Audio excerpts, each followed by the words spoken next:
आंनि सिनायथिनिफ्राय जागायजेननो थिननाय मेथाइ आंनि मुङा जेरै बुंदों डक्टर जितुमनि बसुमतारी आङो कटन मुलुगसोलोंसालियाव इंराजि बिफानाव फोरोङो एसिस्टेन्ट प्रफेसर आंनि सिनायथिखौ गिबियाव बुंनो थांनांगौबा बिमा बिफानि बाथ्रा बुंग्रोनांगोन जोंनि बर' समाजनि नोजोरजों नायोब्ला आं बुंनांगोन आं जोबोद खाफाल गोनां मानो होनोबा आङो मोनसे मोजां नखरावनो जोनोम मोनदों आंनि आइया गंसे फरायसालिनि फोरोंगिरि आरो आफाया सासे देहा फाहामगिरिमोन बे हिसाबै आंनि खाफाला जोबोद मोजां आरो आङो उन्दैनिफ्रायनो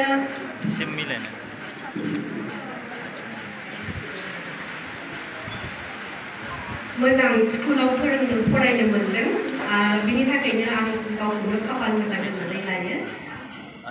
4 बोसोरनि बैसोनिफ्रायनो आङो न'नि बाहेरायाव थानाय अदेबानि आंनि जिउनि जारिमिनखौ बुंनो थाङोब्ला गावनि आंगो न'निफ्राय जानगाराव थानानै हारसिं मालायफोरनि गेजेराव बोरै थांनानै थानांगौ माबोरै मालायफोरजों नेगोशिएट खालामनांगौ हिसाब मिलायनानै सोलिनांगौ आं बेखौ सोलोंबोदों उन्दै समाव एसे रागा जोङोमोन दुखुबो मोनोमोन बिनानाव फंबाया न'आव थायोमोन आं बाहेरायाव न'आव थानानै बिमा बिफाया बेसेबां फोरोङो गावनि फिसाफोरखौ आं हयथ' एसेबां सोलोंनो मोनाखै नाथाय दानि बे समनिफ्राय बै समखौ नाहरफिनोबा आङो आंनि बिमा बिफाखौ साबायखर बावनांगोन मानो होनबा आङो बिराद गिदिर लाइफ स्किल सोलोंदों आरो बे लाइफ स्किलानो जाबाय बर' हारसा पान्जाबि बेंगलि इंलिश रायज्लायग्रा मानसि जायजोंखि फज'आ मानो आंखौ आंहा दिनै बेसेबां कनफिडेन्स दङ आं बिसोरजों मोजाङै जिरायनानै रायज्लायनो हायो आङो 4 बोसोराव जेला न'निफ्राय ओंखारदों आङो बेंटलाव सेन्ट जसेफ स्कुलाव फरायोमोन बड'लेण्डनि आन्दलना बयनिबो थाखाय दुखु लाबोदों खोमसि लाबोदों जारला लाबोदों बड'लेण्ड नाङो नाथाय आंनि थाखाय एसे खाफालखौ साबसिन बानायदों खोमा मानो होनबा बेंटलनिफ्राय बोखारनानै आंखौ आंनि बिमा बिफाया आन्दलननि जेंनानिफ्राय जानगाराव लाखिनो थाखाय गुवाहाटीयाव थिनहरदोंमोन क्लास 4 आव 1993 आव आङो गुवाहाटीनि मोनसे private school Paramount city school होननाय बेहाय फरायहैदोंमोन आं जेब्ला सौहैयो 9 बोसोरमोन आङो आंनि क्लासाव हिन्जावा आंल' आरो हस्टेलावबो फिसा स्कुलमोन हस्टेलावबो हिन्जावा आंल' प्रिन्सिपाल सार आरो मेमआ आंखौ बिराद अननानै जोबोद फोथायनायनि गेजेरजों फेदेरदोंमोन आरो आंहा बे सार आरो बे मेमखौबो जोबोद साबायखर बावहरनांगौ मानोना बिथांमोननि आंनि सायाव थानाय फोथायनायनि थाखायनो आङो जोंनि बे प्राइभेट स्कुलनिफ्राय दिनैसिम रावबो कटन कलेजाव फरायनो हायाखै आंल' फरायदों आरो बे हिसाबै बिथांमोना आंखौ बेसेबां थुलुंगा होबोदों बिजाब फरायनायनि थाखाय बेसेबां थुलुंगा होदों आरो जेब्लाबो जि रोखोमै फोथायनाय लाखिदोंमोन सारा प्रिन्सिपाल सारा जेब्लाबो बुङोमोन मालायफोरनि सिगाङाव नोंसोरो मोजाङै फराया नोंसोर बेहायनो थागोन जितुमनिया खिन्थु फरेनाव सौहैगोन नोंसोर नायबाय था होननानै बुङोमोन आं एसे दुगानायबो मोनोमोन आरो बे दुगानायखौ हयथ' लाखिबाय थानोनो आङो बे नामखौ लाखिनो थाखाय जोबोद नाजायोमोन बे उन्दैनिफ्रायनो बे जिनिसखौ खिन्थु आङो आइनिफ्राय सोलोंदों जोंनि आइया आंखौ आंनि बिनानावखौ आरो फंबायखौ जेब्लाबो जिखि खालामा मानो जिउआव जेब्लाबो सबसे साबसिन खालामनो फोरोंदोंमोन सेकेन्ड जानो गियोमोन जोङो क्लासाव जेब्लाबो फार्स्ट आंनि बिनानावा फार्स्ट जायालासिनो सेकेन्ड जायोबा गाबनानै ओंखामखौनो जायामोन आं जुदि क्लासाव फार्स्ट जायामोन आं लाजिनानैनो सेस जायोमोन क्लास 4 निफ्राय क्लास 10 सिम आं क्लासाव फार्स्ट पजिशनखौनो लाखिदों बे नङा कि दस्राया नाजायाखै खिन्थु आंहा मोनसे गावनि सायावनो लाजिनाय फैगौमोन बिनि थाखायसो इंलिशाव बुंनो थाङोब्ला जोंनि बिमाखौ ड्रिभन होनांगोन जेब्लाबो माबा मोनसे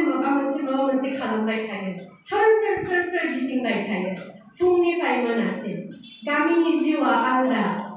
टाउनाव थानायनि जिउआ आलादा टाउनाव गोबाङानो लुगैयोब्ला साख्रियाव थांनानै फैफिननानै सानजौफुआव रेस्ट लानानै थांनो हायो टिभि नायनो हायो बिजाब फरायनो हायो गोसो जायो जों आइजों बर' बाजार हाथायाव गय फाननो सोलोंदों ओरैनो गय एक्सट्रा दंखाय आइजों जोङो बादाम गायनो सोलोंदों बन्दनि गेजेराव माने न'आव फैयोबा बेफोरनि गेजेरावनो जोङो हार्ड वर्क बा खस्थ' खालामनाय गोसोआव धैर्य हमनानै गावनि थांखिखौ मारै सहैनांगौ मारै सौसिहैनांगौ बेखौ जों सोलोंदों जोङो मोनसे जों क्वार्टाराव थायोमोन गतिके बर'ल' नङा गुबुन हारिनि मानसिफोरबो थायोमोन गतिके जों उन्दैनिफ्रायनो गुबुन हारिफोरजोंबो मिलायनानै थानो सोलोंबोदों गियामोन जोङो आरो बेनि थाखायनो आङो बेंटलनिफ्राय गुवाहाटीनिफ्राय दिल्ली सहैदों आं जेब्ला 2000आव मेट्रिक पास जायो जोबोद मोजां रिजाल्ट खालामदों सानदोंमोन आंखौ मानो होनबा प्रिन्सिपाल सार आरो मेमआ जोबोद बाख्नायोमोन आङो 74% मोनदोंमोन आंनि थाखाय जोबोद खममोन आरो जोबोद गाबनो ओंखारदोंमोन आं बेयो 2000नि खोथा आंनि फिसाफ्रा 74% मोनदोंमोन आं खोनाबा बागदावगोन मानो एथ' खम मोना होननानै खिन्थु जोंनि समाव 74आ मालायनि थाखाय मोजाङानोमोन आं खिन्थु बिराद गाज्रि मोनदोंमोन खुनु मथे कटनाव एडमिसन मोननाय बायदि मोनदोंमोन आंनि थांखिया जादोंमोन MBA फरायनाय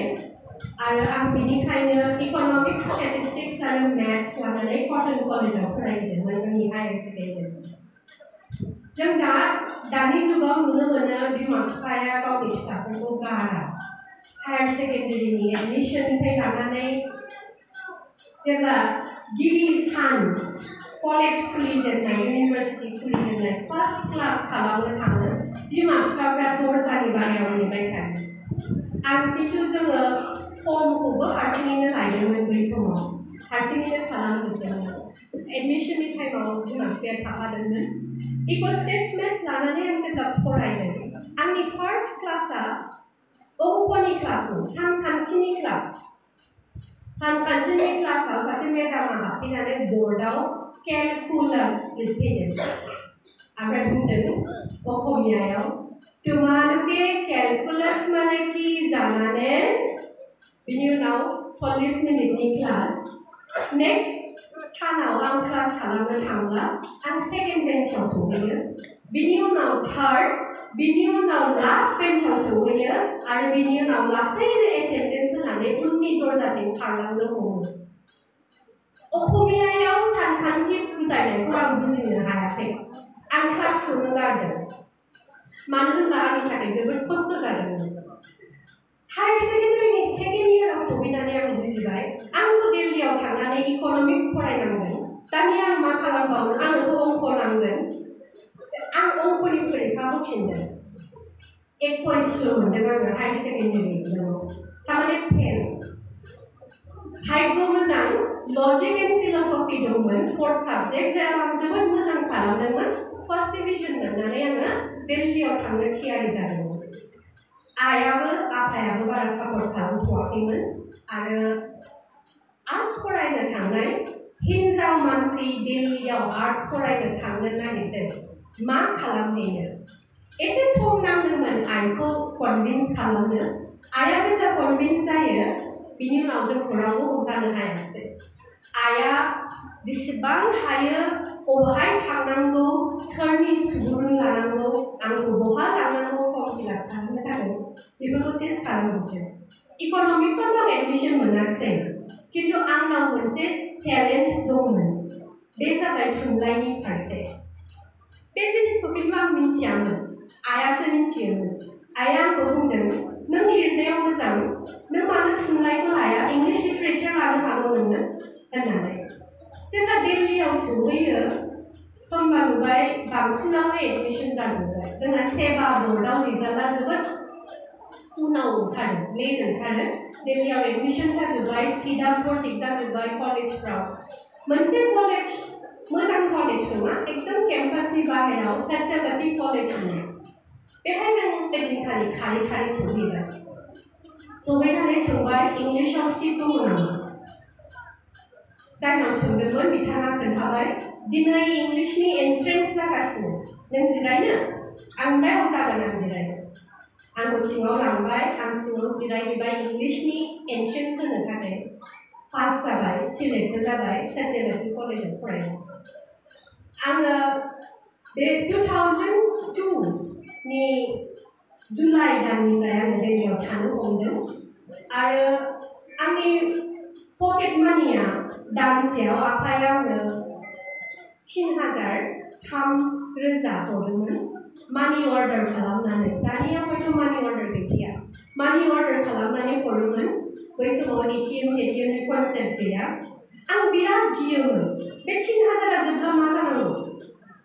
2,000 न'नि भारा 500 नि टिफिन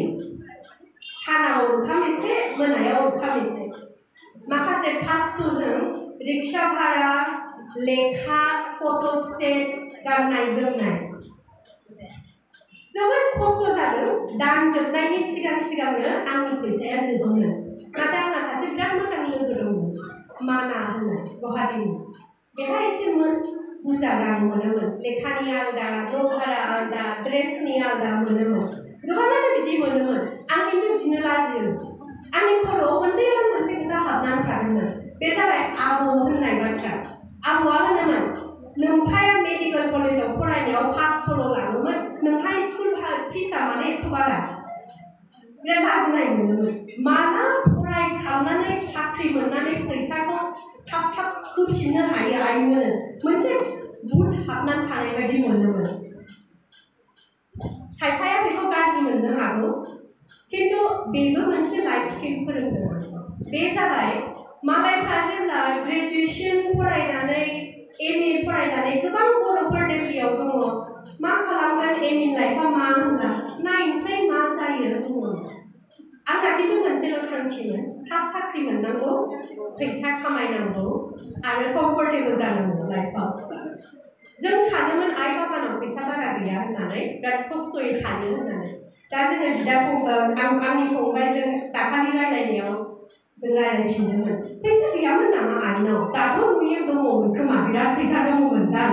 बै समाव गैया बायदि मोनोमोन मानो होनबा आइ आफाया गावसिनाव बेसेबां दं जोंनो खोन्थायामोन जों बिराद एक्सट्राबो बिनो साहस थायामोन ओंखायनो खिन्थु बियोब्ला हयथ' मोनगौमोन खोमा खिन्थु बियामोन जोङो गियोमोन बे गिनाया आंखौ दिल्लीयाव थांनानै थानो फोरोंदों जोङो बाजार साप्ताहिक बाजार मानडे मार्केट थार्सडे मार्केट बिदि साप्ताहिक बाजाराव समबारनि बाजाराव थाङोमोन ओरै हलसेल 50 थाखानि कुर्ता 60 थाखानि ड्रेस बायनानै गानोमोन आरो लेखा बायनो थाखाय जोङो साथाम लोगोआ ज' फैसा खांनानै अट' भारा थांनायनि 60 थाखा फैफिननायनि 60 थाखा 120 खांनानै चोर बाजार चांदनी चौकआव चोर बाजाराव थांनानै सेकेन्ड हेन्ड लेखा बायहैयोमोन जों किल'सआव लेखा मोनो किल'सो जों बायहैयोमोन बेहाय जोङो माबोरै गावनि बेसेबां आखायाव फैसा फैयो बेजों सोलिनांगौ बेखौ जों रोंदों बेनि उनाव आङो ग्रेजुएशननि उनाव एमए नि एन्ट्रेन्स होयो एमए नि जेब्ला एन्ट्रेन्स होयो आङो दिल्ली इउनिभार्सिटियाव 75 था कलेज दङ दिल्ली इउनिभार्सिटिनि सिङाव बेनि गासैबोनि गेजेराव एसटिनि लिस्टआव आङो नाम्बार 1आव फैदोंमोन एन्ट्रेन्स एग्जामाव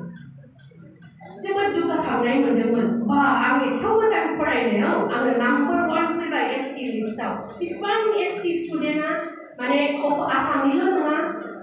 त्रिपुरा मणिपुर नागालेण्ड एथ' जायगानिफ्राय मानसिफ्रा एन्ट्रेन्स होफैदों आनजादखौ होफैदों एमए फरायनो थाखाय आं नाम्बार 1 मोनदों थारमाने आं बिराद गोरों क्लासनि गिबि सानाव जेब्ला सौहैयो होनबा 200 जन मानसिफोर आरो 200 जन स्टुडेन्टनि गेजेराव आं मिथिबाय आं जोबोद गाहायाव बिसिनि रुजुनायाव बिसोरनि इंलिश रायलायनाय बिसोरो गावबा गावनि सान्थौफोरखौ जेरै प्रेजेन्ट खालामनो हायो जेरै मोजाङै रायलायनो हायो आंथ' गवा जानानै थादों आंथ' एक्सप्रेसखौनो खालामनो हाया रायलायनोनो रोङा आं मा सानखो आं गावखौनो पलिश खालामनांगोन आं गावखौनो पलिश खालामनांगोन माबोरै बिजाब फरायनानै बेसेबां हायो आं बिजाब फरायदोंमोन जोंनि सिलेबासाव MA नि बोसोरनैयाव 16 खान सल'मा आरो गोबां रायथाइ फरायनांगौ दङ बेफोरखौ गासैखौबो फरायजोबखांनायनि उनाव एक्सट्राबो फरायबावदोंमोन आङो मानो होनबा आंहा बुंनो हायाब्ला आं लिरनानै मोजां जागोन बिदि मोनसे साननाय हाबदोंमोन आरो बे एखे जिनिसानो सेकेन्ड जानो गिनाय दा MA फरायफुबाय थानायावनो टेगरनि रबीन्द्रनाथ ठाकुरनि खन्थाइफोरखौ इंराजियाव राव दानस्लायनायखौ नुजेनदोंमोन फरायनो मोनदोंमोन आरो आं सानदोंमोन बाङालि खन्थाइखौ जुदि इंराजियाव राव सोलायनानै बबेबा मोनसे मुलुगसोलोंसालियाव सिलेबासाव सोनो हायो फोरोंनो हायो जोंनि बर'खौ मानो हाया आंना बे MA नि सेकेन्ड इयारनिफ्रायनो राव सोलायनायनि मोनसे बुट हाबदों खर'आव आङो राव सोलायनाय बा ट्रान्सलेसनाव बिराद इन्टारेस्टेड आरो बे समनिफ्रायनो आंनि मोनसे थांखि मोनसेयाथ' मोजां साख्रि मावगोन सेकेन्डआ जाबाय आङो बर'नि थुनलाइखौ राव सोलायनानै इंराजियाव लांगोन आरो इंराजिनि मोजां मोजां थुनलाइफोरखौ जेसेबां हायो समा जेसेबां होयो एलाउ खालामो एसेबां आङो राव सोलायनानै बर'आव लाबोगोन आं बेखौ मोनसे थांखि खालामनानै लादों बे समनिफ्रायनो आङो दासिमबो बे नाजानायावनो दङ दिल्ली इउनिभार्सिटियाव आङो रामजस कलेज होननाय मोनसे कलेजाव फोरोङोमोन 6 बोसोरनि थाखाय बिनि उनाव बिनि सिगां आं MPhilबो खालामदों दिल्ली इउनिभार्सिटियाव एखे ST लिस्टआव नाम्बार 1 जाबाय बिनि थाखायनो आङो टिचिं एसिस्टेन्टनि मोनसे पस्ट मोनदों आंनि गिबि बे टिचिं एसिस्टेन्टखौ पुरा 200 जननि स्टुडेन्टनि गेजेराव साथामाल' मोनदोंमोन बे साथामनि मादाव आं सासेमोन आरो जों गावसोरखौनो क्रिमि लेभेल सानोमोन गोजौसिनाव थानाय गिबि बेथना 18,000 जेब्ला बे 18,000 थाखाया आंनि एकाउन्टआव हाबदों आं आसरित मोनदोंमोन आं बे फैसाखौ मा खालामबावनो एथ' फैसा मा खालामनो आङो माने गिदोंमोन आङो ओमफ्राय आं सानबाय र' आं एसे आइनि नामाव हरदिनि होननानै आं हयथ' एसे हरदोंमोन बिनि उनाव मोनसे मानसिफ्रा बुंनो हागौ कि रां फैसाया गोनांथि गैया होननानै नाथाय आखायाव फैसा थायोबा मोनसे उदांस्रि फैयो फ्रिडम फैयो आरो बेनो बे फ्रिडमखौनो आं मोनदोंमोन आङो गावनि हस्टेलनि फिस मेस डिउस आंनि MPhilनि टिउसन फिस गासिबो आंनि फैसाजों होनो हादोंमोन आरो बेबायदि मोनसे गावनि खामायनायनि गावनि रांजों माबा मोनसे गावनि थाखाय खालामनाय आरो जेसेबां हायो न'खरनि थाखाय खालामनाय बायदि मोनसे गोसोआव जि दुगाखांनाय फैयो बा जाफुंसार जानायनि मोनसे मोन्दांथि फैयो बेखौ जायफोर हायो बिसोरसो बुजिगोन आं खिन्थु बिराद मोजां मोनदोंमोन बे समाव आरो साख्रिबो नागिरबाय थादोंमोन आइया आंखौ लेंहरदोंमोन मालाबा APSC फरिखाखौनो होफैदो आङो दानथामसे ओरैनो थादों MPhil जोबनायनि उनाव आइया होनो APSC खौ होफैदो मोनगोनदां नङाब्ला दस्रा मोनसे एग्जाम होदो साख्रि मोनगोनदां खिन्थु आंना जायखौ इंराजियाव डिटारमिनेसन होनो थिरांथा मोनसे थांखि जुदि लायो थिरांथा जुदि लायो आरो बेखौ नोजोर सिगाङाव दोननानै बेसिमल' सहैनो थाखाय जुदि थांखि लाबाय थायो अब्ला मानसिया साक्सेसफुल जाया नङा जायो जाफुंसार जाया नङा जायो आं ओरैबो नायाखै APSC नाङा आंनो IAS मा खालामनो इउनिभार्सिटियाव फोरोंनो कलेजाव फोरोंनो सानसेखालि रन्जित शेखर मुसाहारि सारा आंखौ सोंदोंमोन दिल्लीयाव लोगो मोननायाव नों मानो IAS होआखै आं मेम होआ IAS मानो आं फोरोंगिरि जागोन होननाय सारा बे बाथ्राखौ गोसोआव लाखिदों आरो उनाव गुबुन मोनसे बिथिङाव दिल्ली इउनिभारसिटियाव बुंदोंमोन आं सासे आइजो लोगो मोनदों जायहा गुबुन जेबो सिमां गैया खालि फोरोंगिरि जानायनिल' सिमां बै समाव आं बुजियाखैमोन आं मानो फोरोंगिरि जानो लुबैदों आङो आंनि गुबुन फोरोंगिरिफोरखौ नुनानै थुलुंगा मोनदोंमोन आं जेरै खोन्थादों आंनि स्कुलाव प्रिन्सिपाल सार आरो मेमआ आंखौ जेसेबां थुलुंगा होदोंमोन जाफुंसार जानो थाखाय बिदिनो आङो इउनिभारसिटियावबो गोबां बिदि फोरोंगिरि मोनदों जाय जोबोद गोरों फरेनाव फरायहैनाय डिग्री लानाय जोबोद मोजां मोजां बिजाब लिरनाय किन्तु ओरैबायदि हाम्बल ओरैबायदि मडेस्ट जों मालाबा मा जायो गावनि जाफुंसारनायखौ लानानै एसे जेब्ला जों दुगाखांनो हमो होनबा जों बेसेबां सहैदों बिनि बांसिन गोजौआव थांफ्लाङो किन्तु आं ओरैबायदि फोरोंगिरिफोर लोगो मोनदों जों सासे सार दंमोन उदय कुमार होननाय बियो मेगनखौनो थिखाङामोन गाहायाव नायबाय थायोमोन गोबां बिजाब गोबां इउनिभारसिटि फरेन इउनिभारसिटियाव फोरोंनानै फैनाय बिराद नामजादा फोरोंगिरि इंराजिनि किन्तु नोजोरा गाहायनिफ्रायनो गाखो आरो बयखौबो साफा साफा सुबुंखौ साफा साफा मानसिखौ गोरों होननानै सनमान होनानै रायलायोमोन फिसा होननानै स्टुडेन्ट मोजाङै रायलायनाङा बिदि होननानै रायलायामोन आरो बे जिनिसखौ आङो बिथांनिफ्राय सोलोङो आं रामजोसाव जेब्ला फोरोंनो थाङो आं जेब्लाबो एसटिआव फार्स्ट एमएआव एसटि लिस्टआव फार्स्ट एमफिलआव एसटि लिस्टआव फार्स्ट जेब्ला आङो एमफिल जोबनानै ओजों इन्टारभिउ हैनो थाङो एसटिनि पस्टनि थाखाय आच्छा नों फै जोंनाव दस्राया बुङो ओहो नों फै जोंनाव आं आंनि गोसोजों रामजोस कलेजखौ बासिनानै थांदोंमोन आरो गतिके मोनसे एर'गेन्स दंमोन खोमा गावखौ लानानै मानो होनबा आं साबसिनखौल' खालामगोन सेकेन्ड मोजांखौ खालामा बे जिनिसा आइनिफ्राय फैदों साबसिन जानांगौ देरसिन जानांगौ खस्थ' खालामनांगौ किन्तु साबसिनाव सहैनांगौ आङो रामजोस कलेजाव जेब्ला थाङो आंनि सासे कलिग देबराज मुखार्जी होननाय बिथाङा जेब्लाबो होनोमोन गावखौनो बांद्राय सिरियासलि लानो गावखौ बांद्राय सिरियासलि लायोब्ला मा जायो इग'आ देरनाय स्टार्ट जायो जेब्ला इग'आ देरनाय स्टार्ट जालाङो मानसिया गुबुननि खाथियाव सोंलु सोंनायखौ बाद होयो आरो जेब्ला सोंलु सोंनायखौ बाद होयो अब्ला रोंनायाबो बन्द जायो मानो होनबा मानसिया सोंलु सोंनायनिफ्रायसो सोलोंनो रेडि जाबासो सोलोङो जाय मानसिया गावखौनो जोबोद गोरों जाबाय होननानै सानो जाय मानसिया सानो आंहा बेसेबां मोननांगौ मोनखाजोब्बाय जेसेबां जाफुंसार जानांगौ जाफुंसार जाखाबाय खालामनांगौ सोलोंनांगौ जेबो गैलिया बे मानसिया आरो बिनि उनाव दावगानो हाया जोंनि आइया दा रिटायार जाबाय दाबो खामानिया बन्द जायाखै सोलिबाय थायो गिदिंबाय थायो आंनि फिसाजोआ आंखौ रबट बुङो मानो होनबा आङो 6टानिफ्राय मोनानि 11टासिम गिदिंबाय थायो दलद थानो रोङियाबो आइनि मोनसे फोरोंनाय मोनसे दिनाव मोनसे खालामबाय थानांगौ आङो रामजोस कलेजाव 14 बोसोर फोरोंनायनि उनाव कटन इउनिभारसिटियाव मावफैयो इन्टारभिउआव पास जानानै आरो जेब्ला बेहाय फैदों आं जिउआव जेसेबां मानसि लोगो मोनदों जेसेबां फोरोंगिरि लोगो मोनदों बेसेबां लोगोफोर लोगो मोनदों बिसोरनिफ्राय जेसेबां आङो गियान मोनदों बेफोराव गासैखौबो बुथुमजोबनानै आं कटन इउनिभारसिटियाव हाबदों गावखौ सिरियासलि लानाङा गावनि इग'आ गावनिफ्राय देरसिन जानाङा मोनसे डिटारमिनेसन थानांगौ गोसोआव मोनसे थांखि थानांगौ आरो बे थांखिखौ होसोनो थाखाय ओरै नायालासिनो मोनसे फकासाव लाखिनानै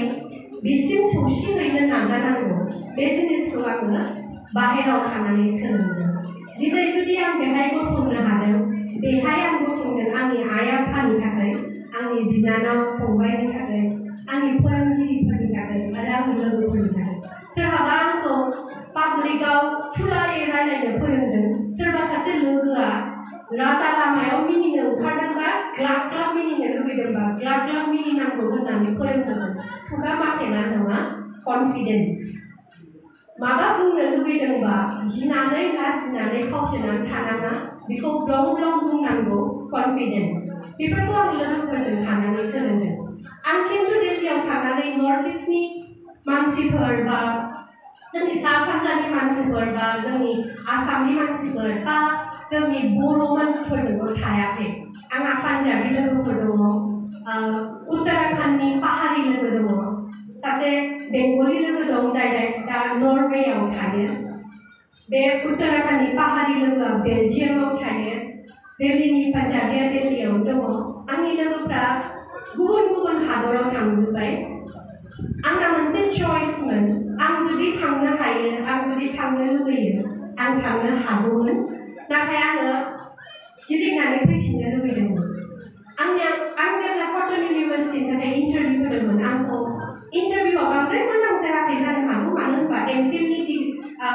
माबाया डिजार्टेसना बोरो होननानै सोंनायाव आं होनबाय आं लाबोआखै आं दिल्लीयाव गारबोदों बिदि होननानै इन्टारभिउआ बांद्राय मोजां जायाखै नों मानो फैनो लुबैदों होननानै सोंनायाव आं होनदोंमोन आं न'आव फैफिननो लुबैबाय जानो हागौ आं बिनि थाखायनो मोनदों कटन इउनिभार्सिटियाव आं बेखौ बिश्वास खालामो मानो होनबा आंनिफ्राय गोबां साबसिन जाय आसामनि खोथा जाय जोंनि हारिमुनि खोथा साबसिन मिथिगौमोन साबसिन बुंनो हादोंमोन जानो हागौ जों जेब्लाबो सानो जेब्ला जोंनि मानसिफ्रा गुबुनाव फरायहैयो बिसोरनि जाफुंसार जानायनि बुंफोरलुआ बा डेफिनेसना गोजानाव थानानै गिदिर साख्रि मावनानै गिदिर न'आव थानानै गिदिर नोगोराव थानायानो जाफुंसार जानाय नाथाय माब्लाबा न'आव फैफिननानै गावनि गामियाव थानाय बा गावनि मानसिजों गावनि सुबुंफोरजों गावनि समाजजों नांजाबनानै थानायाबो मोनसे रोखोमनि जाफुंसार दा माब्लाबा गिनाय फैयो दासिमबो गिनाय फैयो आङो एकदम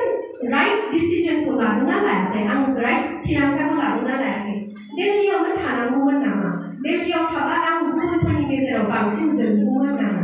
बे जोंनायाबो गुबुन जोंनाय नाथाय गावनि गियान आरो गावनि रोंगौथिखौ गावनि समाजाव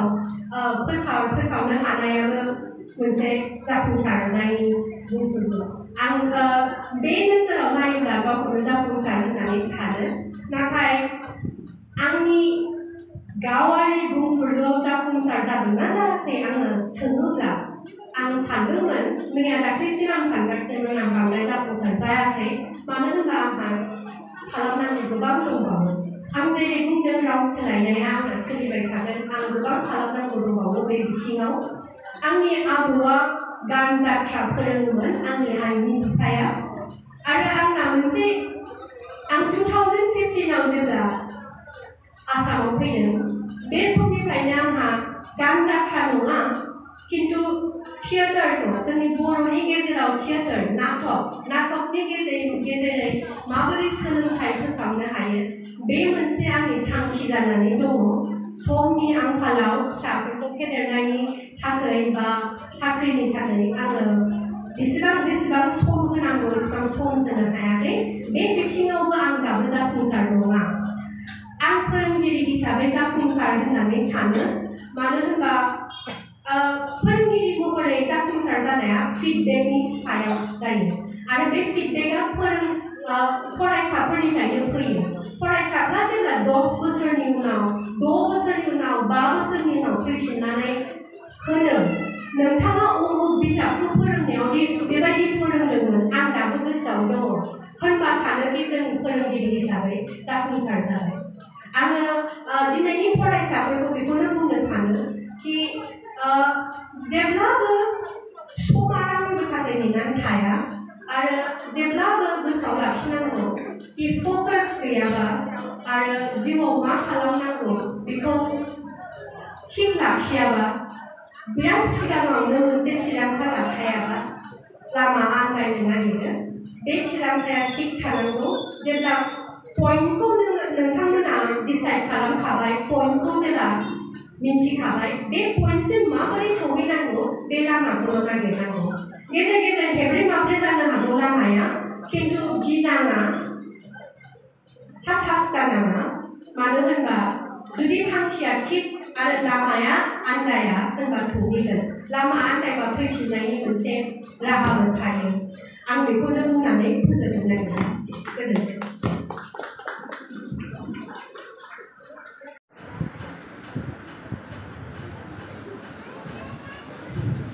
गिबियावनो दिनैनि फुंखा सुबुं मानगोनां बिथांनिसिम साबायखर थाबाय बिथाङा दिनैनि बे जोंनि दोनथुमनायाव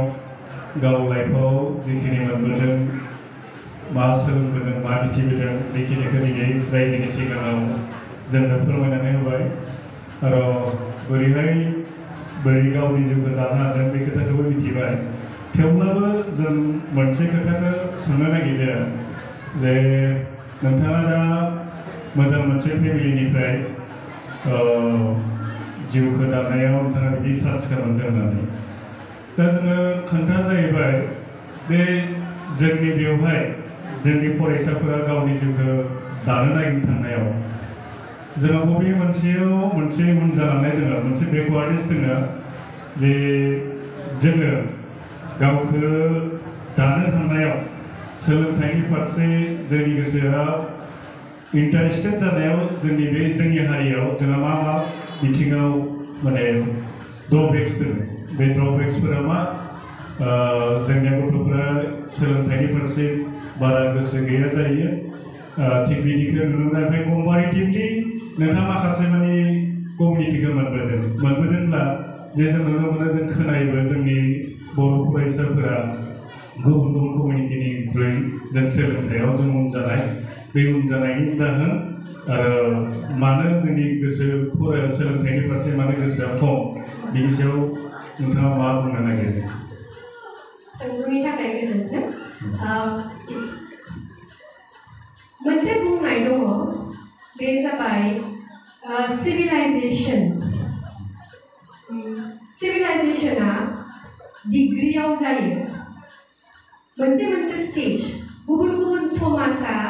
मोनसे जाफुंसार जानायनि स्टेजाव गुबुन समाव सहैयो दुखुनांथाव खोथाया जादों जोंना स्टार्टिं पइन्ट स्टार्ट खालामनाय टाइमा एसे लेट जादों जोंनि सा सानजा ओनसोलाव नायोबा जेनेबा आसामखौ नायोबा असमियाफ्रा जेब्ला बिसोरनि सेकेन्ड स्टेज बा थार्ड स्टेजाव सहैदों होनबासो जों स्टार्ट खालामदों ओंखायनो बे मोनसे दुखुनांथाव बाथ्रा बेखौ जोङो नाजावनांगोन नाथाय जों बेखौ नाजावनायाव जोङो गावखौनो खम बा फिसा साननानै लानाङा जोंनि समाजाव मोनसे साननाय दङ गुबुन हारिफ्रा जोबोद जौगाबाय गुबुन हारिफ्रा जोबोद गोजौआव सहैबाय बेनिखायनो जों फावसायनानै दङ होननानै खिन्थु सिभिलाइजेसनेल माबायाव नायोब्ला जों फावसायनानै थायाखै जों दा जे स्टेजाव दङ बे स्टेजाव बैसोरबो दंमोन गावसिनि स्पिडआव थानायाव दा जोङो एसे उन दङ जोंना बे मोनसे माने कन्फिडेन्सआ एसे खम जानानै दङ बे कन्फिडेन्सखौ लाबोनांगोन आरो बे कन्फिडेन्स गैया सब स्टेजाव थायो माने गामियाव जोंना फरायनाया हयथ' जों बांसिनानो जोंनि गथ'फ्रा सरकारि स्कुलाव थाङो सरकारि स्कुलाव थांनायाव मोनसे माबा हाबखायो जेनेबा टाउनाव थाहैब्ला इंलिश मिडियामाव फोरोंबा साबसिन जागौमोन नामा होननानै साननाय थायो सोरहाबा बे साननायखौ गारनांगौ आं दा माबायदि रायज्लायगासिनो नोंथांमोनजों फेक्टर गैया आङो राजस्थाननिफ्राय ओरैबायदि मानसि नुदों जाय राजस्थाननि एकदम ल' कास्टनि राजस्थाननि मिडियामाव फरायनानै इंलिश MA फरायनानै JNU फरायनानै BBC निउज नायनानै इंराजि फरायनानै हारसिङैनो गावखौनो ट्रेन खालामो रायलायनाया फेक्टर नङा असमिया रोङा अरजाया जोंनि नेटिभ लेंगुवेज नङा जोंनि मादार टाङा जाबाय बर'खौ रोंग्रोनांगौ बर'खौ मोजाङै रोङोना कनफिडेन्स बे कनफिडेन्सआ फैग्रोनांगौ बेनि उनाव चाइनिज रासियान करियाना गावसोर माबोरै इंलिश रायलायो बिसोरबोथ' थाबैनो रायलायो बायनाय इंलिश रायलायो बिसोरथ' लाजिया बिसोरो सब जायगायावनो सहैयो बे जिनिसखौ आङो कटन इउनिभारसिटियावबो जोंनि बर' फरायसाफोरखौ होनो असमिया रोङाबालाय मा जागोन भाषा रोंनाया मोजां खिन्थु रोङाबाबो अरजाया गावनि भाषाखौ रोंगौथ' बे मोनसे आरो ओंखारलांनो गियो नालाय जोंनि फरायसाफ्रा गामियाव फरायजेनबाय एसे खम फरायनाय बायदि मोनबाय इनफेरियरिटि कमप्लेक्सआ गोबां बे इनफेरियरिटि कमप्लेक्सखौ गारनांगोन आरो जोङो दानि फरायसाफोरखौल' होननानै नङा जेरै इंराजियाव बुङो ना it takes a village to bring up a child थारमाने गामि गंसेयासो ज' जानानै गथ'फोरखौ फेदेरो बिमा बिफाया हारसिङै नङा समाज नांगौ गथ'फोरखौ फेदेरनो समाजा बे इनफेरियरिटि कमप्लेक्सनिफ्राय फ्रि जानांगोन जोंलाय बर'सो जोंजोंलाय मा जानो बिदि खोनामासिनो जों बर' जोंनि फिसाफ्रा बाहेरायाव थांनांगौ बाहेरायाव मोजां फरायहैनांगौ मोजां सोलोंथाइ लाहैनांगौ बिनि उनाव फैनोबा फैबाय फैयाबा फैयासै बाहेरायावनो नाम खामायनाय बिदि खालामनो हायो बे ससाइटियावबो रेसपन्सिबिलिटि दङ आच्चा बेखिनिखौ मिथिनो मोननानै गोजोननाय मोनबाय जेराव मायबा सों साबायखर थाबाय सारनिसिम सोंलु सोंनायनि थाखाय आंनि आखायाव मोनसे सोंलु फैबावदों लाइफ बिल्डिं बा जिउ दानायनि थाखाय हाई स्कुल सेक्सनाव एडुकेशन सिस्टेमा माबायदि जानाया गाहाम सरकारि स्कुलनिखौनो बा जों सरासनस्रा गामियाव थानाय मानसिफोरनि थाखाय सरकारि स्कुलाव गोदो गोदाय आंथ' सरकारि स्कुलाव फरायफेरनो मोनाखै किन्तु लोगोफोरखौ नुयोमोन आपेल थाइजौ बानायनानै लांनाय बेनिफ्राय स्टार्ट जायो हासिब बानायनानै लांनांनाय बेफोर किन्तु गाज्रि नङामोन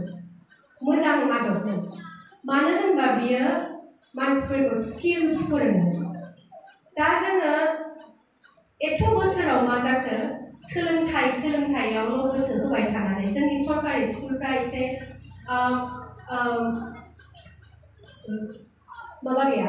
जेनेबा आनसारेबल जाया मास्टार थांदों थाङाखै रावबो नायहैनांगौ गैया मास्टारना मालाबा मोनसे एटिट्युड थायो बिसोरो फरायनो गोसो गैखाया अरजाया दामखौ फोजोबनानै बेथन मोनबानो जाबाय बिदि मोनसे थानो हागौ मानो होनबा गथ'निफ्रायथ' जेबो सोलोंथाइनि फारसे आग्रह गैया आरो बेखौ नुनानै दुखु जानो हागौ आग्रह गैयिया सरकारि स्कुलावल' नङा प्राइभेट स्कुलावबो थायो फोरोंगिरिनि सायाव बे सोनारो माबोरै सोलोंथाइखौ मोनसे इन्टारेस्टिं वेयाव फोरोंनो हायो स' मोनसे प्लेआवे मेथड दङ जायखौ दानि सहर नोगोरफ्राव नाजावो बे आदबखौ बे जाबाय गथ'फोरखौ जेब्ला आखर फोरोङो अ आ बा ABC फोरोङो बिसोरखौ मोसायै लिरनानै फोरोङा बालायाव आखिहोयो हायाव आखिहोयो बा अन्थाइ लानानै बानायहोयो होनबा बे शेपआ गोसोआव थालाङो हाई स्कुल लेभेलावबो बेबायदिनो एसे इन्टारेक्टिभ बा जेब्ला आउटलुकआ सोलायनांगोन फोरोंगिरिया जोंबो सोलायबाय आरो NEP गोदान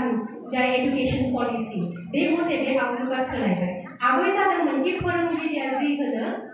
फरायसाया नाजावनांगौ फोरोंगिरियानो कारेक्ट फोरोंगिरिया मा होनदों बिजाबनिफ्राय बुंगासिनो गासिबो सैथो फरायसाया सोंनो मोना सार नों बुंनाया नंमारगौ नामा सोंनो मोना बे आउटलुकआ बे नोजोरा सोलायनो हमबाय आरो जोंहाबो सोलायनांगौ मानो होनबा फोरोंगिरियाबो बे बाथ्राखौ नाजावनो रेडि थानांगौ कि आं जे होनगासिनो आंनिफ्राय बांसिन फरायसाया मिथिनो हागौ आरो फरायसाया जुदि खोन्थानो लुबैदों खोन्थानो हायो बेखौ खालामब्ला गथ'नि गोसोनिफ्राय गिनाय फोरोंगिरिनि फारसे जि गिनाय थायो बे थाङो गिनाया थांबा डिसकाशन जायो आरो बे डिसकाशननिफ्रायसो मोजां सोलोंथाइ फैगोन मोखास्त' लानायनि दिना थांबा बुजिनानै कनसेप्चुवेल लार्निं जायखौ बुङो बुजिनानै सोलोंनायासो दा फैबाय आरो बे फैनाय लोगो लोगो जोंनि बर' फरायसाफ्रा जुदि गुबुन गथ'फोरजों कम्पिट खालामनांगौ बिसोरजों समान जुदि खारफानांगौ बे आदबखौ जोंनि बर' ओनसोलफ्रावबो नाजावनांगोन आरो बेजों लोगोसे जे जोंनि life skills traditional life skills दानाय लुनाय जेखौ जों गारनो हमबाय बावनो हमबाय रोंनायखौ लाजिनांगौ साननो हमबाय बे जिनिसखौ गासिखौबो लाबोफिननांगौ मानो होनबा बेजोंसो जों थांनानै थानो हागोन कमप्लिट सोलोंथाइया खालि बिजाबनिफ्रायल' फैया आखाइजों मा मावनो हादों मा बानायनो रोंदों मा संनो रोंदों मा दानो रोंदों बिनिफ्रायसो फैयो थांनानै थानो सोलोंनाया बिजाबनिफ्राय फैनाय नङा स्किलनि सायावसो दिनैनि जुगा स्किल आरो बे स्किलखौ रोङाबा जेरावबो सहैया आं जुदि दिनै मोजाङै लेखा रोङा खिन्थु आं जुदि दानो रोंगौ आं दिनैनि दिनाव गावनि दानायखौनो मोनसे सम्पति हिसाबै बाहायनानै बिराद गोजौसिम सहैनो हागौ आरो सहैबायबो गोबाङानो दा बेखौसो सोलोंनांसिगौ जों सोलोंफिननांसिगौ साबायखर थाबाय आंनिफ्राय मोनसे सोंलु दंबावो जों सरासनस्रा मानसि माहारिया नामनि आगोलाव मोननै रोखोमनि टाइटेल मोननो हायो गोब्राब नाजानायनि गेजेरजों मोनसे टाइटेल मोननो हायो आरो रुंसारि जानायनि उनाव मोनसे टाइटेल मोनो नामनि आगोलाव दा सासे जाफुंसार फोरोंगिरि महरै जोंहा दिनै मेडामा जोंनि गेजेराव फोरमायलांबाय बिथांनि स्टुडेन्ट लाइफआव गोबां खैदां खैफोद माने बिथाङा सौसिलांनानै सासे जाफुंसार फोरोंगिरि जानो हादों बे बेलायाव आंनि सोंलुआ जादों बिमा बिफानि अनगायै नोंथाङा सासे जाफुंसार फोरोंगिरि जानायाव आरोबाव सोर बबे शक्तिया नोंथांखौ मदद खालामदों होननानै नोंथाङा सानो बिमा बिफानि अनगायै आङो इसोरखौ जाय इसोरा आंनो मोजां खाफाल होदों मोजां भाग्य होदों बे शक्तिखौ मानियो बिनि उनाव खिन्थु आं आरो बुंबावनो लुबैदों आंनि साथामसे फोरोंगिरि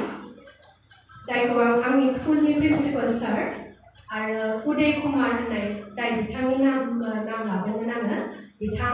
आरो रामजस कलेजाव जाय आंनि कलिग आंजों फोरोंगिरि लोगो खिन्थु आंनि फोरोंगिरिबो सासे देबराज मुखार्जी बिथांमोननि मुंखौ लानो नाजागोन आङो मानो होनबा बिथांमोननि थाखायनो आं जि शक्ति भाग्यआ थायो गोबाङानो मोजां भाग्य लानानै जोनोम मोननो हागौ खिन्थु बे भाग्यआवल' सोनारनानै थायोबा जाया बे भाग्यआवल' सोनारनानै थायोबा जाफुंसार जायाबो जानो हागौ आरो जि नाजानाय गावनि सायाव बिश्वास जि बे बिश्वासा गोबां बाथ्रा बुजिनायनि उनाव फैयो आरो बे बाथ्राफोरखौ आं बिथांमोननिफ्राय बुजिदों थेंक इउ जोंनि गेजेराव आरोबाव सासे सुबुङा आब'निसिम सोंलु सोंनो होननानै रेडि जादोंमोन जोंनि माइनाव आफादनि लेङाइ आफादगिरि आब' रमिला बसुमतारी बिथांखौ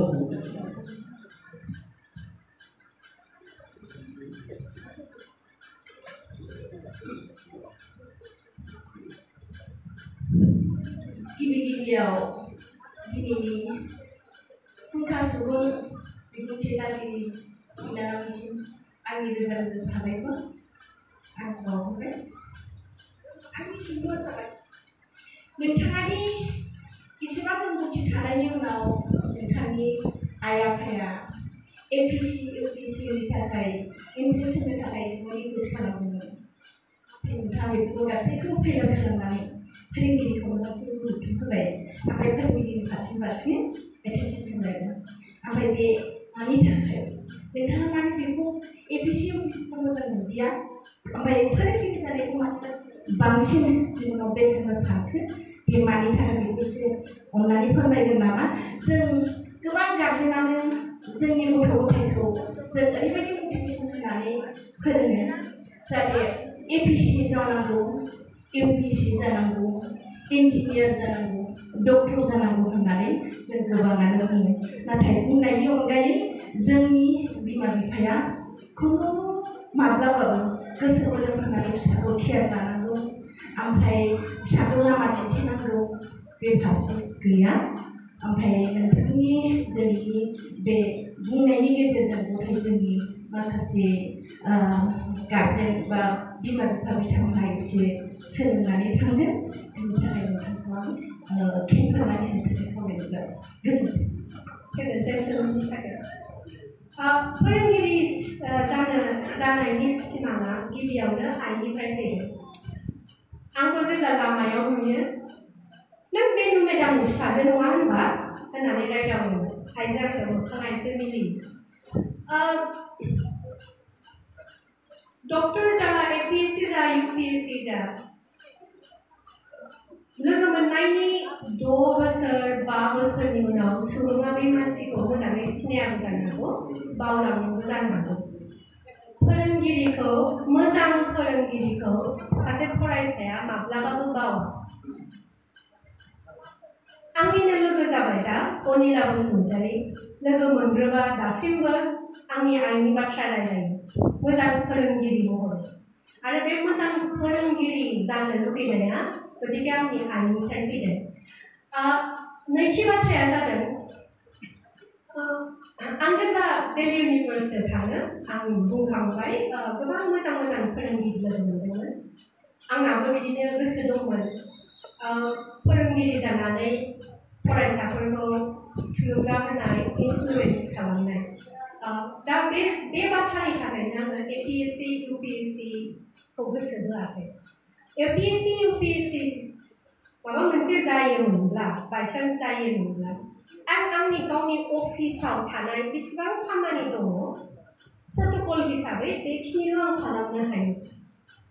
फोरोंगिरि महरै आङो दा कटन इउनिभार्सिटियाव फोरोंगिरि महरै आङो प्रत्येक बोसोर एखे एज ग्रुपनि एखे बैसोनि फरायसाफोरखौ लोगो मोनो 17 बोसोराव स्टार्ट जायो 17 बोसोरनिफ्राय जागायजेननानै 21-23 मेक्सिमाम 23 बोसोरसिमनि गथ'फोरखौ लोगो मोनो आं फरायसाफोरखौ लोगो मोनो आंनि गोसोआ अराय सम बे बैसोआवनो दङ दासिमबो मोनसे 40 बारबाबो गोसोआ बे बैसोआवनो दङ मानो होनबा बिसोरजों इन्टारेक्ट खालामनानै बिसोरजों रायलायनानै बिसोरनि गोदान गियानखौ आं लानो हानानै आं गोजोननाय मोनो बेनि अनगायैबो एसेबां बुरजा फरायसाफोरखौ दि बोसोरनि उनाव बोसोर मोनसे फिल्ड क्लासरुमा मोनसे फिल्ड आरो बे क्लासरुमाव थाङोब्ला बिजाबल' नङा खायफाया थांनानै बिजाबनिफ्रायल' फोरोंनो हागौ खिन्थु सासे जुदि फोरोंगिरि हिसाबै जुदि सासे डेडिकेटेड जायो सुबुङा बिजाबनिफ्रायल' फोरोङो आंनि मट'आ बेनो आं बिजाबनिफ्राय फोरोंनाय नङा बिजाबखौ आं नायनो थिनगोन फरायनो थिनगोन आं बिसोरखौ बुंगोन आनजादनि थाखायल' दे आनजादनि बाहेराव गुबुन बाथ्रा रायलायदिनि लाइफनि फिल'सफि जिउनि फिल'सफि समाजाव इनाय जागासिनो बहाबा गाज्रि जागासिनो बेखौ बिजाबा फोरोङा नायनो फोरोङा बिजाबा फोरोंगोन आंनि एन्सारफोरखौ फराय आरो फरिखायाव दिहुनफिन लिरफिन खिन्थु गथ'फोरजों रायलायनानै गथ'फोरनि फरायसाफोरनि माइन्डखौ सान्थौखौ इनफ्लुएन्स खालामनो हायो बे सान्थौखौ इनफ्लुएन्स खालामनो हानाया जोबोद गिदिर बोलो सान्थौखौ बयबो इनफ्लुएन्स खालामनो हाया एपीएससी यूपीएससी हाया अफिसारा हाया फोरोंगिरिया फरायसाफोरनि सान्थौखौ इनफ्लुएन्स खालामनो हायो आरो बे फरायसाफ्रा थांनानै समाजनि इयुन जोलै समाजखौ दैदेननो रोङो जों जुदि फोरोंगिरि महरै मोजां सान्थौ सोनो हायो बे फरायसाफ्रानो उनाव थांनानै जोंनि समाजखौ दैदेनो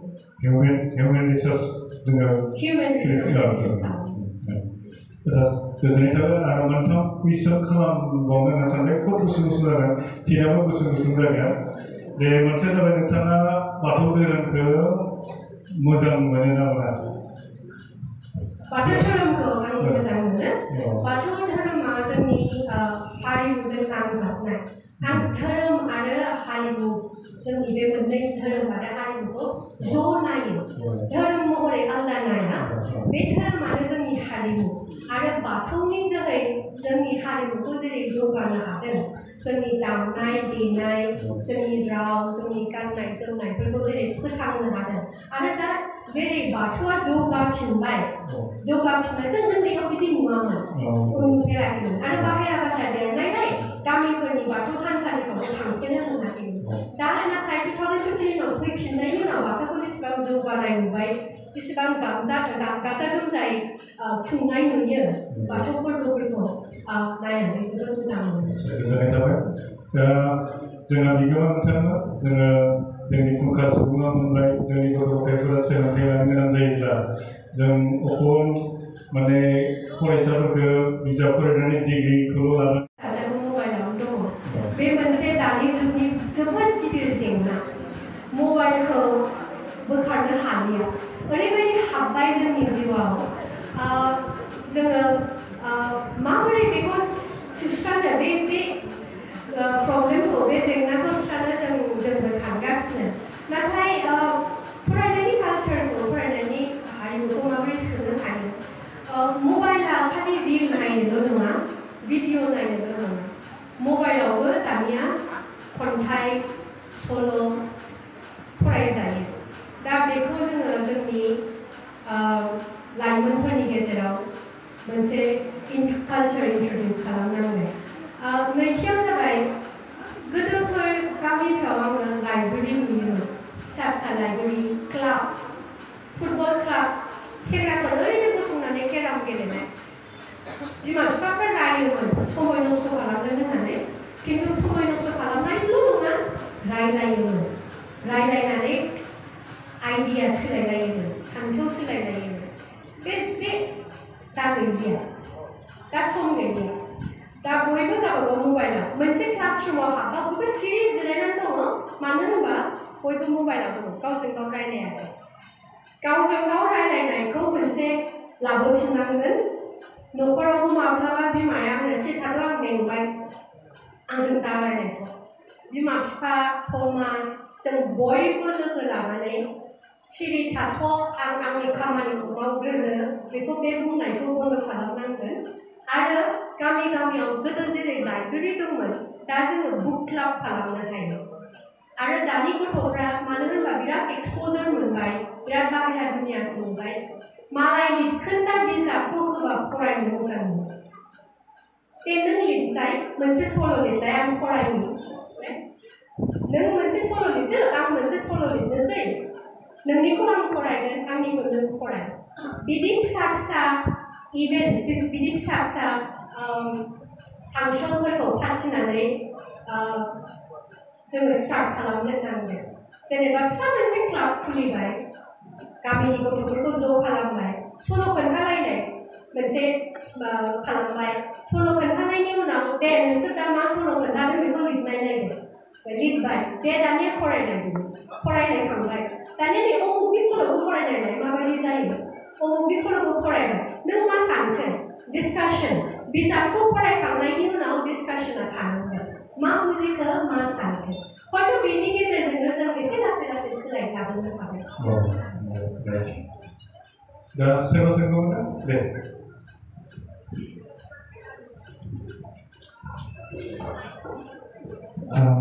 बेखिनियावनो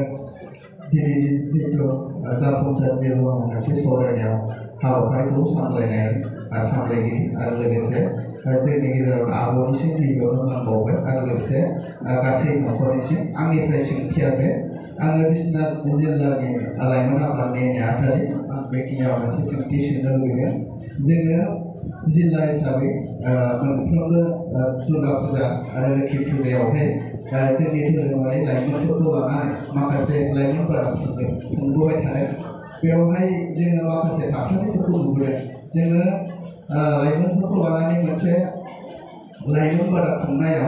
जों बे प्रग्रामफोरावहाय जोंनि लाइमोनफोरखौ खोब बुरजायै जोङो दिनैसिम माने मोनफुंजोबनायखौ जों नुवा नाथाय जोङो जितु बेनि गेजेरावनो दुर्गा फुजा आरो लोखि फुजानि गेजेराव जों खुङो नालाय बेनि गेजेराव खिन्थु जोङो नुयो बे लाइमोनफोरा 10 बोसोर 11 बोसोर 12 बोसोर जानाय लाइमोनफोरा जितु फुजा फाथालफोराव गामियारिफोराव थांब्ला बिसोरखौ लोब फैनानै बबेबा साहा गलाफ्राव जौ बायना लोंनाय नङाब्ला लामाफ्राव ज' थालायनानै मबाइल सेरनाय जों बेफोर थासारिखौ दिनै गोबां नुबोदों आरो दा बेनि गेजेराव आं बेखौसो सोंनो लुबैदों जोंनि बे उन्दै गथ'फ्राबो जे जौ लोंबाय ड्राग्स लाबाय दा जोंनि गेजेराव बेफोरो आं बे बाथ्राखौ बुंफिननो लुबैगोन जौ आरो ड्राग्स आरो मोनसे जेब्लाबो रंजानायनि मोनसे जि मुड दङ जोंनि गेजेराव बे जोंनिल' जेंना नङा दे बेयो गासै बुहुमावनो गुबुनफ्रावबो जाजोब्बाय आरो बेनि गिबि जाहोनानो जादों बे मबाइलनि जोहै रिल बानायनाय टिकटक आरो माबा माबि दङ बेफोरखौ बानायनाय माने जोंनि गासै बुहुमावनो बे मोनसे जेंना गावखौ माबोरै प्रेजेन्ट खालामनो गावखौ मोनसे पेकेज खालामनानै दिहुनो एडभार्टाइज खालामनाय गावखौनो बे मोनसे कालचार फैबाय जेरावबो नाथाय जेंनाया जादों आं जेरै होनदोंमोन सिभिलाइजेसनेल स्केलाव जों दाबो बै गोजौआव सौहैथ'वाखै मालायफ्रा सौहैबाय बिदि खालामगासिनो बांद्राय खहा जाया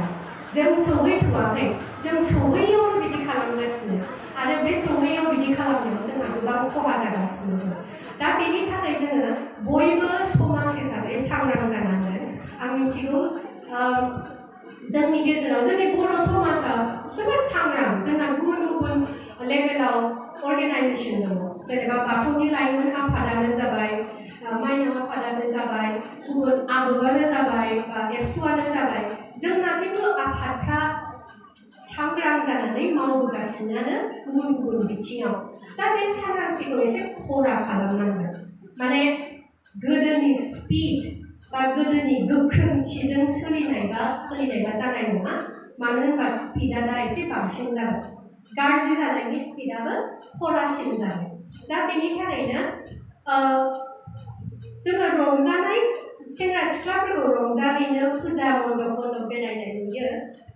फ्रेशार्सआवबो बिदिनो जायो फ्रेशार्स पार्टिफ्राव फर्मेल सेसनाव गैया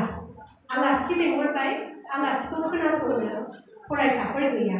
बेलासियाव खिन्थु गायक फैगोन होनबा हला गानोनो जायगा गैया रंजानायनि मोनसे कालचार दा उफाय गैला बे मोनसे फैबाय खिन्थु बेखौ नाजावनायनि गेजेरजोंनो ड्राग्सखौ नाजावनो थिनाखै आङो ड्राग्स आरो लोंनायफोरखौ नाजावनो थिनाखै दा बेफोरखौ माने आं होननो नागिरनाया जोङो गथ'फोरखौ फरायसाफोरखौ होननाङाखि नोंसोर गाज्रि मावगासिनो नोंसोर मा जाबावनांगौ नेगेटिभाव लांनांगौ बिसोरखौ बजबनानै हयथ' जों एसे गुबुन लामा लानो सोलोंनांसिगोन माने टेकनिकआ सोलायनांसिगोन दानि आदबफ्रा सोलायजोब्बायथ' जेरावबो जोंनि फोरोंनायनि आदबाबो सोलायनांगोन आरो समाजा बेफोरखौ माबोरै सुस्राङो एबसुआबो समाजनि गाज्रि माबाफोरखौ सुस्राङो आदबाबो सुस्राङो जोंनि गुबुन आफादफ्रा गासैबो सुस्रांनो नाजायो जोंनि समाजा जोंनि बर' समाजा जोबोद सांग्रां बे बिथिङाव खिन्थु बे सुस्रांनायनि लामाया एसे गोख्रोंसिन जानांसिगोन आङो दा बे पर्यायाव बेखौल' होननो हागोन जानो हागौ थाब लोगो हमनानै थाब मिटिं खुंनानै थाब अवेरनेस केम्पेइन खालामनानै गिदिरफ्रा नङा गावनि गेजेरावनो 18, 19, 20नि गेजेराव सोरबा जुदि बिराद मोजां जागासिनो बे मोजां गथ'साया रायलायनांगोन गावनि लोगोजों बे ग्रुपनि गथ'आसो रायलायनांगोन जों गिदिरफ्रा नङा गिदिरफ्रा रायलायबा मा जायो दाद्रि होनाय जायो मालाबा गाज्रि नाजावनाय जायो खिन्थु लोगोआनो बुङोब्ला पियर ग्रुप पियर एडभाइस जायखौ होनो जेनेबा मिटिंखौ आं बेहाय बिनिफ्राय रायलायालासिनो 20 बोसोर 19 बोसोरनि सासे गथ'आ बेहाय गसंनानै गावनि सानफ्रामबोआरि जिउखौ माबोरै खाङो बेखौ खोन्थानो माबोरै फरायो बेलासियाव बा माबोरै स्कुलाव कलेजाव थांनानै फैनानै माबोरै न'आव खामानि एसे मावफैयो बेखौनो खोन्थानाय बेखौ खोन्थाबानो एनकारेज जायो उमुगाबो एसे मोजां खालामगासिनो माने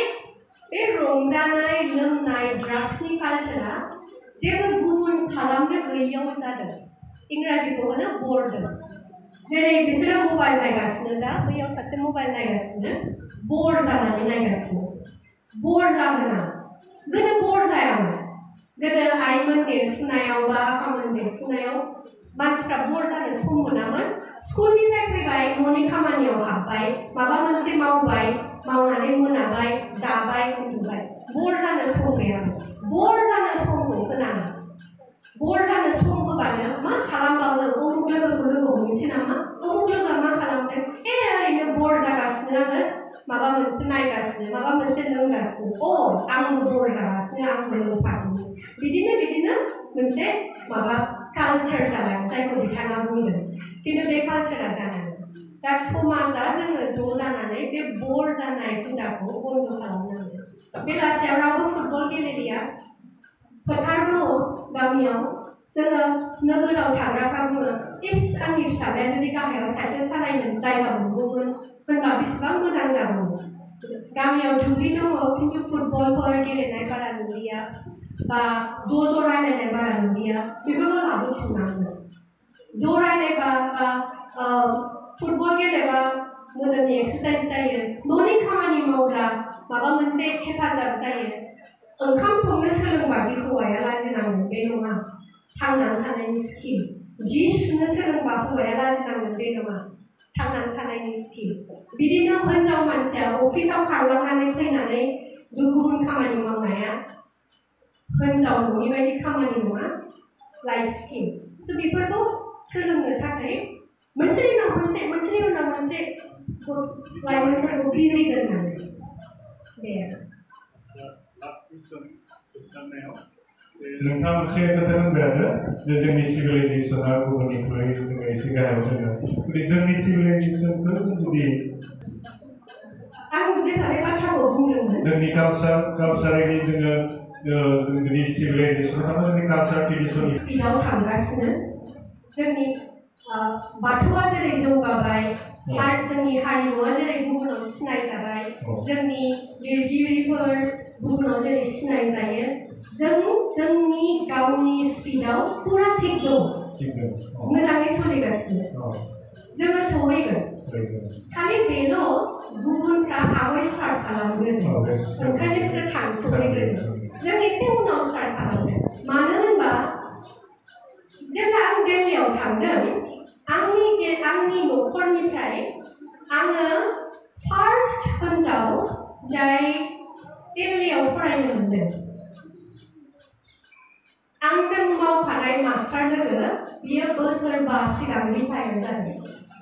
बोसोरबा सिगां थारमाने बिथाङा आंनिफ्राय जोबोद सिनियर बिथांनि बिफाया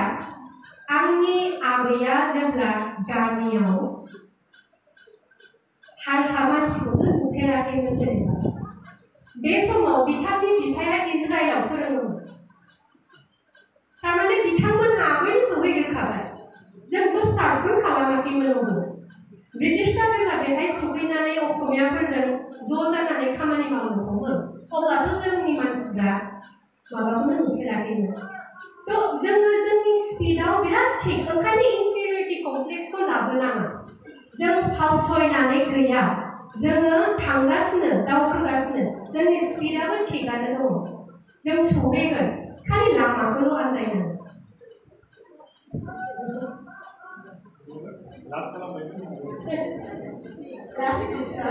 अन्नानै रायजो राजाफोरनियाव अन्नानै माबा मोननो हायो आवगाय मोननो दिनैनि जिथुनिखि थासारि दा बर्थमान मुगायाव जोंनि जाखांफुनाय बिमा आइजोफोरा गाव गावनि गथ'खौ फरायसालियाव दोनहैनाय नोजोरजों बिथांमोना बे गथ'खौ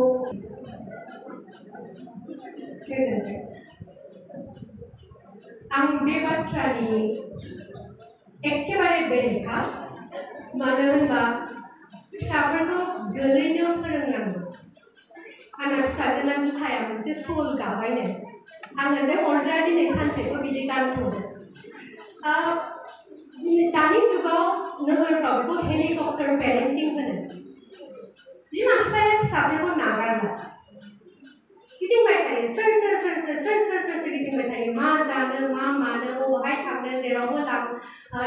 दोनहैनाय दोनबोनाय स्कुलावबो नेहैनाय स्कुलाव सानसे नेहैनायाव मा जागोन न'नि जेबोथ' खामानि जायाखै फुङावनो मा मावनांगौ एसे मावनानै गालांबाय स्कुलनि गेटनि बाहेरायाव नेहैनानै बेस्थ' दं होननानै साननाय जाबाय गावखौनो खिन्थु बेस्थ' नङा सम खाथायगासिनो दा बेखौ बुंबा गोबाङा गाज्रि मोननो हागौ खिन्थु गावनो बुजिया गावनि समखौ दि खाथायगासिनो ओरैनो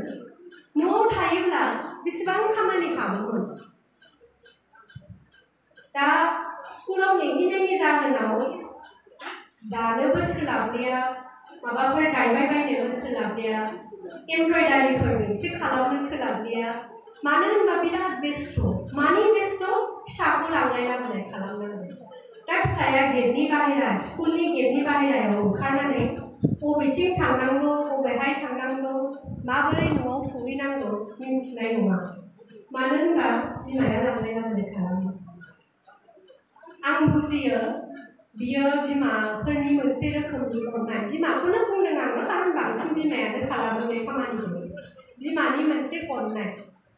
नाथाय माब्लाबा बिराद अननाया फिसाफोरनि आखाइ आथिं लासै दानस'ना होनाय बायदि जायो फिसाया जि सुनो हाया बाबा सना जि सुनो नाङा आं सुनानै होगोन आं दौनानै होगोन लासैनो आं संनानै होगोन लासैनो आं नोंनि अफिसाव खालामनांगौ खामानिखौ आं खालामनानै होगोन नोंनि न'आव मावनांगौ खामानिखौ आं खालामनानै होगोन बिराद अननाय जादों नाथाय लासैनो फिसाया जि लाइफ स्किल जिउ खांनो थाखाय बा थांनानै थानो थाखाय जेसेबां स्किल रोंनांगौमोन बेखौ रोङा दा जों माब्लाबा जोंनि गेजेरावनो रायलायनायाव होनो दानि जुगनि गथ'फ्रा माबाफोर सोङोबा आंनि फिसाफ्राबो बेखौनो खालामो बबेथिं थांनो मिन्थिया बन्द'आ मालानिफ्राय मिन्थिया स्कुला माला खुलिफिनगोन मिन्थिया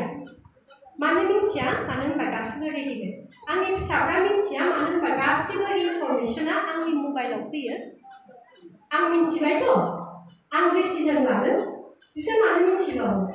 गोदोनि गथ'फ्रा गावनो थाबायनानै स्कुलाव थाङो मास्टारा जि बुङो बेखौ मोजाङै खोनासङाबा न'आव फैफिननानै खोन्थानोबो हानाय नङा आरो बिनि अनगायै अखानायै स्कुलाव थांफ्लाङोब्ला स्कुला जुदि बन्द'बा न'आव फैफिनदो आयै स्कुला बन्द'सोमोन बिमाजों बुजादों मानो मोजाङै खबर लायाखै होननानै दा बेफोर दंमोन फिसाखौ एसे उदां हगारनांगौ थाबायनोबो हारसिं सोलोंहोनांगोन गोलैनोबो सोलोंहोनांगोन गोलैनानै सिखारनोबो सोलोंहोनांगोन सिखारनानै दुखु मोनदोंबा बे जखम जानायखौ माबोरै थिग खालामनानै लानो बेखौबो हारसिङैनो सोलोंहोनांगोन आरो हारसिङै सोलोंहोबासो सासे सुबुङा थार महरै इन्डिपेन्डेन्ट जायो उदां जायो नङाबा जेब्ला मालायनि सायाव सोनारग्रा जागोन सोरहाबा बिसिनि सायाव सोनारगोन सोरहाबा फिसायनि सायाव बांद्राय सोनारगोन बिसिखौ होनोब्ला अफिसाव उमुख खामानिखौ मावगोन आं रोङा नों थां जिखौ सुनानै लानो थिनोबा फिसाया होनगोन नों गैयाथ' ओंखायनो आं जिखौ गारनानै दोनगोन सानथाम दानिया फैबाय सुदो सानथामनि जि मानसिया हारसिङै थांनानै थानो रोंनांगौब्ला बेफोर गासैबो खामानिखौ रोंजोबनांगौ आरो बे खामानिखौ जुदि रोङा होनब्ला बिमा बिफानि दं बिमा बिफाया फोरोङाखै मानो फोरोङाखै बिमा बिफाया अनब्रेद्रायदों अनब्रेनायाव एसे हेन्डिकेप जानानै बेंगुरा जायो आखाइ आथिङा बायलाङो बाहायनो रोङि जायो साबायखर थाबाय बयनिसिमबो जोबोद धैर्य होनानै खोनासंबाय थानायनि गोजोन्थों